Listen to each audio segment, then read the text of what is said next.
बच्चों, मुझे एक घोषणा करनी है। आज हमारी कक्षा में एक नया छात्र शामिल हो रहा है, नेहा मैम ने कहा।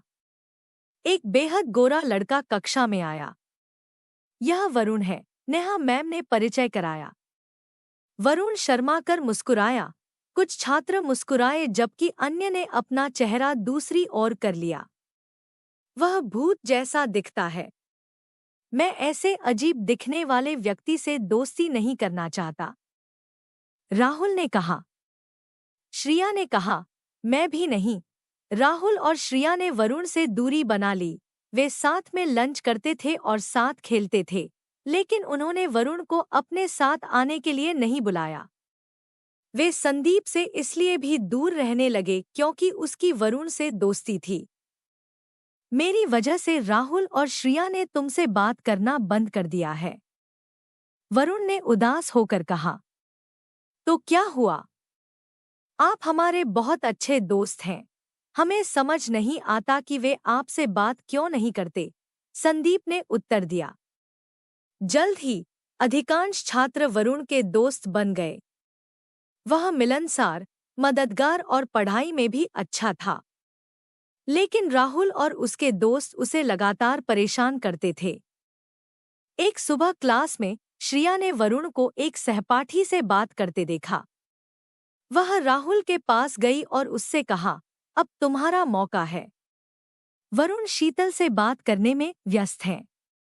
जब वरुण बैठक के लिए जाने के लिए उठे तो राहुल ने चुपचाप उनकी पीठ पर एक लेबल चिपका दिया। जैसे ही वरुण सभागार की ओर बढ़े, अन्य छात्र उन पर हंसने लगे। वरुण हैरान था।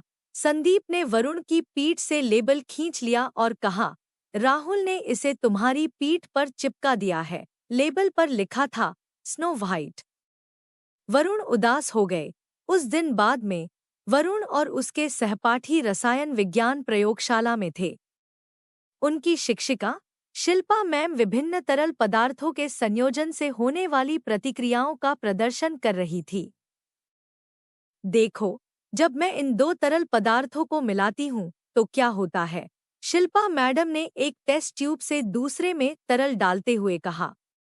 देखो इसका रंग कैसे बदलता है और इससे तीखी गंध आती है। अब आप सभी अपने सामने मेज पर रखे तरल पदार्थों का उपयोग करके इसे स्वयं आजमाएं। मैं 5 मिनट में वापस आऊंगी, उसने कहा और लैब से बाहर चली गई। राहुल ने अलमारी खोली और उसमें से एक बीकर निकाला जिसमें कुछ तरल पदार्थ था। उसने तरल पदार्थ को अपने हाथ में ली हुई परखनली में डाला। राहुल, मत करो। वरुण ने उसे रोकने की कोशिश की, लेकिन बहुत देर हो चुकी थी। तरल पदार्थ के धुएं से राहुल डर गया। वह चिल्लाया और बेहोश हो गया। अन्य छात्र असहाय होकर राहुल के चारों ओर एकत्र हो गए। वरुण ने उसे पकड़कर उसकी शर्ट ढीली कर दी। सभी खिड़कियां खोलो। राहुल को ताज़ी हवा में सांस लेने की जरूरत है, वरुण ने अपने दोस्तों से कहा। शिल्पा मैम लैब में दौड़ी। राहुल को बेहोश पड़ा देख उसने उसके चेहरे पर थोड़ा पानी छिड़का। राहुल धीरे धीरे उठा। क्या आप ठीक हो? शिल्पा मैम से पूछा। राहुल ने कमजोरी से सिर हिलाया। तुमने उस तरल पदार्थ का उपयोग क्यों किया जो अलमारी के अंदर था? इससे जो प्रतिक्रिया हुई वह बहुत तीव्र थी। इसी वजह से आप बेहोश हो गई, शिल्पा मैम ने कहा। राहुल ने अपने शिक्षक से माफी मांगी। आपको वरुण को धन्यवाद देना चाहिए। उनके समय पर किए गए कार्यों से आपको तेजी से ठीक होने में मदद मिली, शिल्पा मैम ने कहा। राहुल वरुण के पास गए और बोले, कृपया मुझे माफ कर दीजिए।